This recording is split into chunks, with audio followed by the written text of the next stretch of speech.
7, 8, 9. Whoa! Here, let me help. You know, this rope would be perfect for the lion and the mouse. I guess I'm the lion. I never get to be the lion. True. Your turn. Thanks.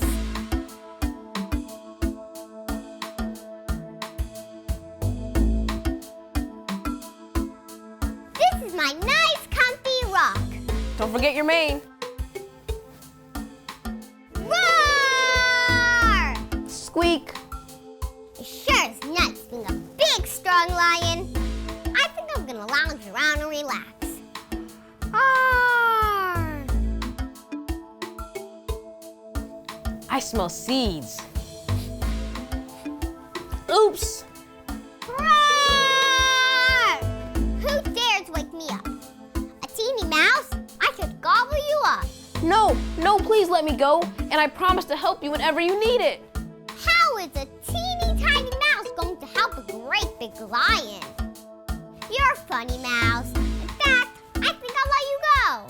Thank you. Thank you. Your kindness won't be forgotten. Silly mouse. What's this? A hunter's trap. Quick, help me get trapped. Okay.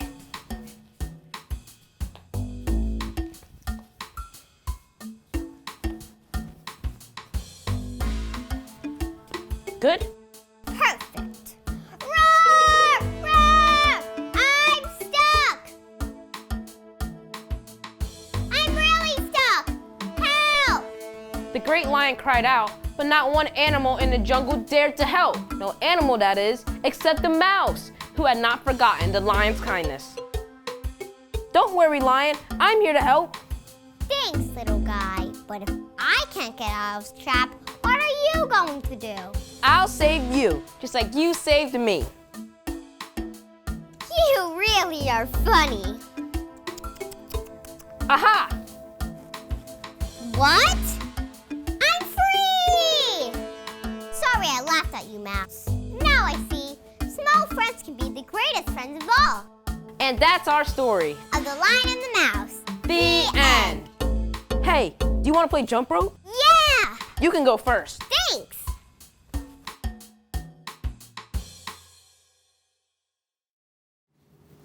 Swim closer, children. I have a story for you. Story time! Tell it.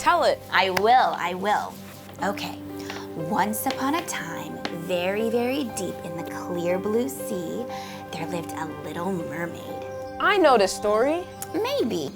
But this story has been told by humans and merfolk for hundreds of years, and every time it's told, it's a little bit different. Tell it, please. Okay, so this little mermaid lived with her big sisters and her father.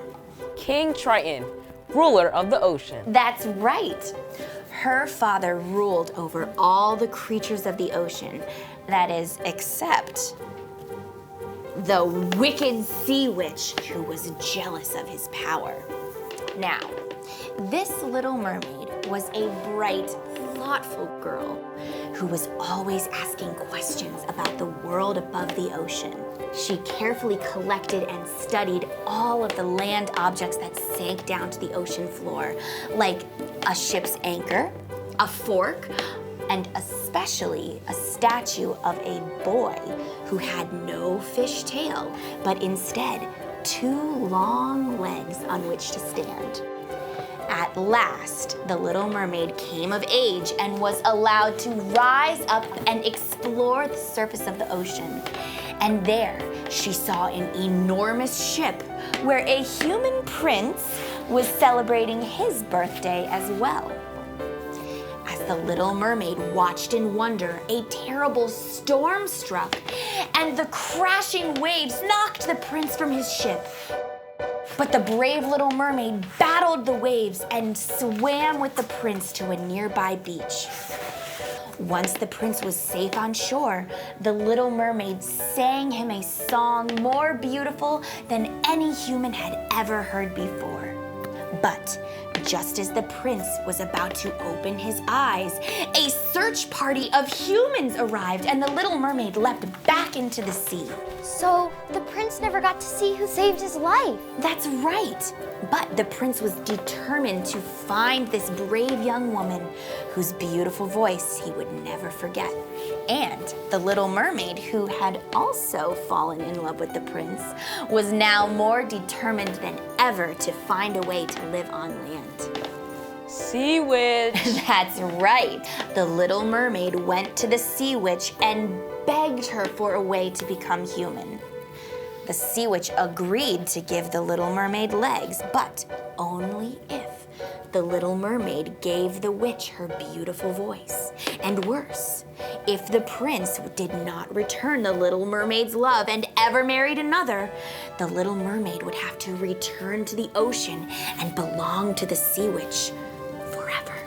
Why would she agree to that?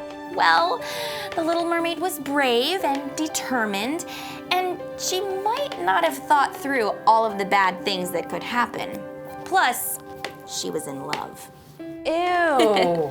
In any case, the little mermaid agreed to the sea witch's deal and was given legs. And finally able to leave the ocean, the little mermaid was thrilled to be able to explore the wide world above. She met the prince, who thought that there was something special about this young woman, although she could no longer speak to tell the prince that she was the one who saved his life. Still, the prince welcomed the little mermaid into his palace, where he was struck by her kindness, her sense of humor, and especially her interest in absolutely everything. Uh-oh. That's right. The sea witch grew worried that the prince would marry the little mermaid, so she used her wicked magic to give a visiting princess the little mermaid's voice. And upon hearing that beautiful voice, the prince thought that he had found the young woman who saved his life, and so he made plans to marry the human princess. Couldn't she write him a note or draw a picture or something? Well, the Little Mermaid did have one possibility. The Little Mermaid's sisters had gone to the sea witch and given her all of their beautiful hair in exchange for a dagger, which the Little Mermaid could use to stab the human princess and stop the wedding. But even though the Little Mermaid knew that she would have to return to the ocean and belong to the sea witch, the Little Mermaid would not hurt the human princess. On the day of the wedding, the sea witch came to claim the Little Mermaid. But the brave Little Mermaid used the magical dagger to stab the sea witch. And with that blow, the sea witch lost her power over the Little Mermaid and her voice returned. And the prince realized that it was the Little Mermaid who had saved him. And together, they battled the sea witch. The sea witch was defeated. That's right. The Little Mermaid was able to stay human, and she and the prince became wonderful rulers over their kingdom on land. But they also liked visiting her family's kingdom under the sea. And they lived happily ever after? Yes, they all lived happily ever after. That story was okay. Do you know any scarier ones? Well, once upon a time, there was a rabbit, or hare, as his friends in the forest like to call him. Now, the hare loved hopping along the forest trail and talking about how fast he was. One day, as the hare was bouncing along, he zoomed past the squirrels. "So long, squirrels, I'm faster than you," laughed the hare. As he continued on, he zoomed past the snakes. "So long, snakes, I'm so much faster than you."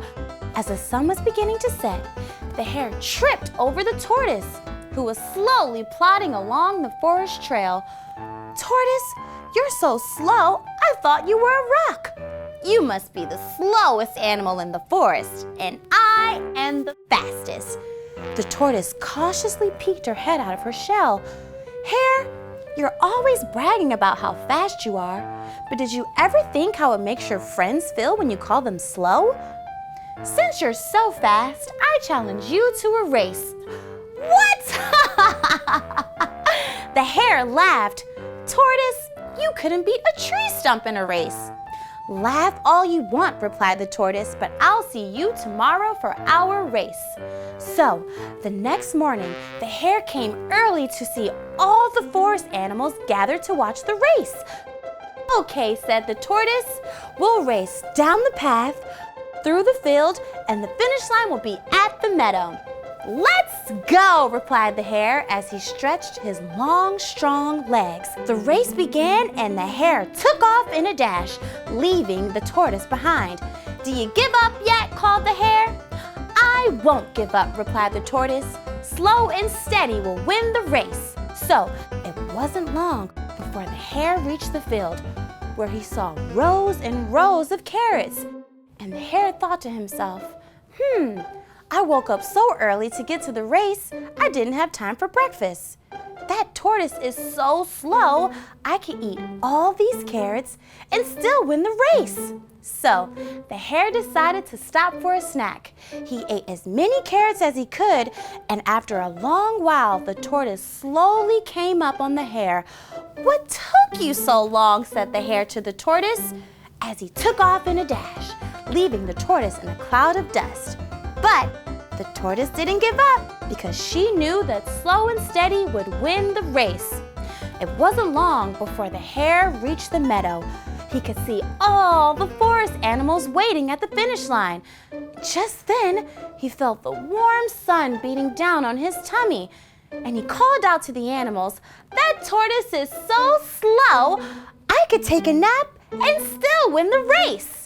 So, the hare decided to lay down in the soft grass.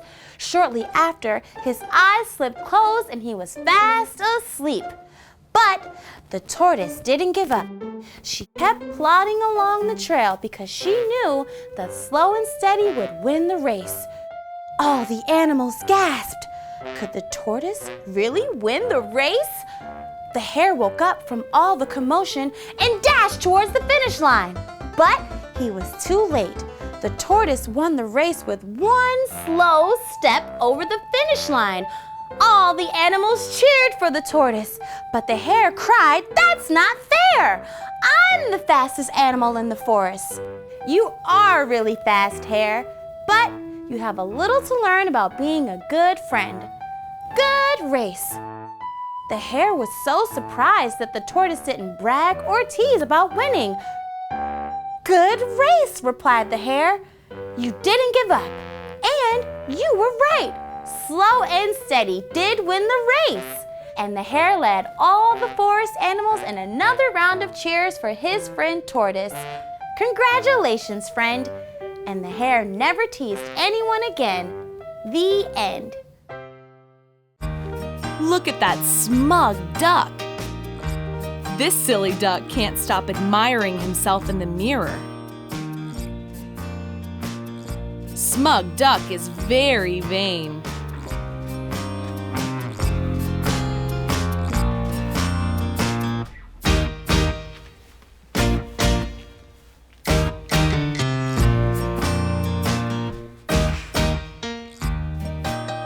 What a lovely perfume! What could the little duckling be up to?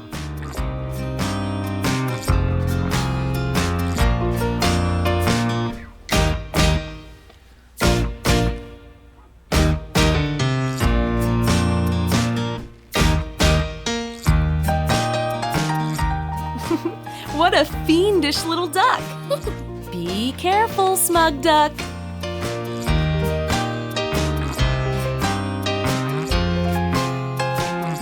A very smug duckling very happily went for a walk. His tail was well perfumed. Boom bada doom bada doom.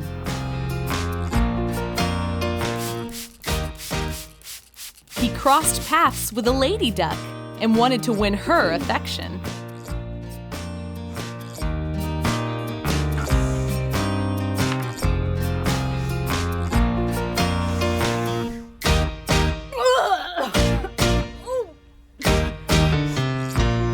The lady duckling kept walking. Boom, bada-doom, bada-doom.